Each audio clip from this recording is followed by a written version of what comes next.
یہ سوال ہے کہ فرقے وجود میں کیسے ہے؟ ایک تو یہ یاد رکھیں کہ ان فرقوں کے وجود کی خبر نبی کریم صلی اللہ علیہ وسلم نے بیان فرما دی ہے.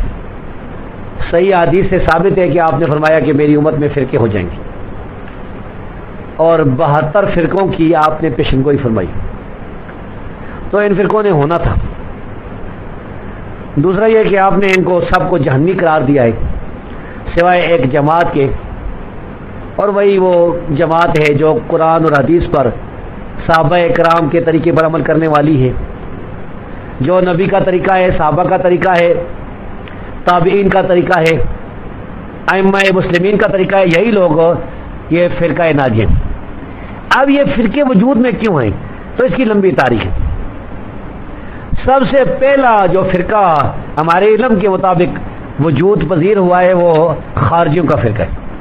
خارجی لوگ جو ہیں جنہوں نے خروج کیا سیدنا علی رضی اللہ تعالیٰ کے خلاف، یہ کہتے تھے بس قرآن ہے، ان الحکم الا للہ، یہ نعرہ لگاتے تھے.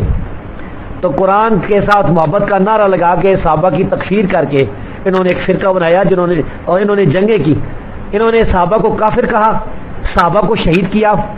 عبداللہ بن خباب رضی اللہ تعالیٰ عنہ ایک صحابی تھا، اس کو، اس کی بیوی کو، بچوں کو پکڑ لیا اور انہیں ذبح کر دیا، شہید کر دیا. اور عیسائیوں کو پکڑا، ان کو چھوڑ دیا. انہوں نے کہا یہ عیسائی ہیں، ان کو قرآن سنا کر چھوڑ دیا، معاف کر دیا، اور صحابی کو شہید کر دیا. اسی کا بدلہ لینے کے لیے عبداللہ بن خباب رضی اللہ تعالیٰ عنہ کا بدلہ لینے کے لیے علی رضی اللہ تعالیٰ نے ان سے جنگ کی حرورہ میں، نہروان میں، اور انہیں قتل کیا. نبی صلی اللہ علیہ وسلم نے فرمایا کہ یہ خارجی جو ہیں، یہ اگر میں ان کو پاؤں تو میں انہیں اس طرح قتل کروں جس طرح قوم عاد کو قتل کیا گیا. اور فرمایا یہ آگ کے کتے ہیں وغیرہ وغیرہ. تو یہ سب سے پہلا جو فرقہ امت میں پیدا ہوا ہے، یہ قرآن کا غلط مفہوم بیان کرنے سے، غلط مفہوم سمجھنے سے، صحابہ کی تکفیر کرنے سے، تو انہیں خارجی کہتے ہیں. ان کی ضد میں ایک دوسرا فرقہ شروع ہوا جو سیدنا علی رضی اللہ تعالیٰ عنہ کے ساتھ محبت کا دعویٰ کرتے تھے اور پھر کچھ اور صحابہ کو برا کہتے تھے. یہ شیعوں کا فرقہ ہے. ان دو فرقوں کے بعد باقی جو فرقے پیدا ہوئے ہیں وہ تقریباً انہی کی شاخیں ہیں، جس طرح معتزلہ ہوں، جامعہ ہوں، مرجئہ ہوں.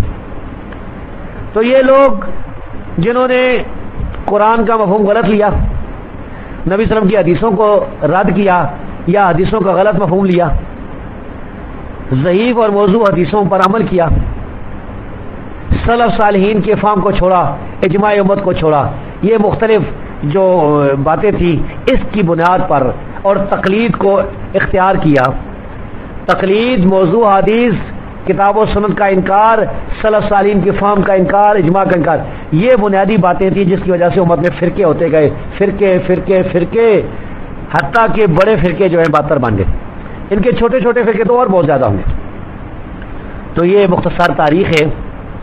اس بارے میں ابو الحسن اشعری کی کتاب مقالات الاسلامیین بھی دیکھ سکتے ہیں جو انہوں نے فرقوں پر لکھی ہے. عبد القاہر بغدادی کی الفرق فی الفرق یہ بھی دیکھ سکتے ہیں، اور دوسری کتابیں بھی.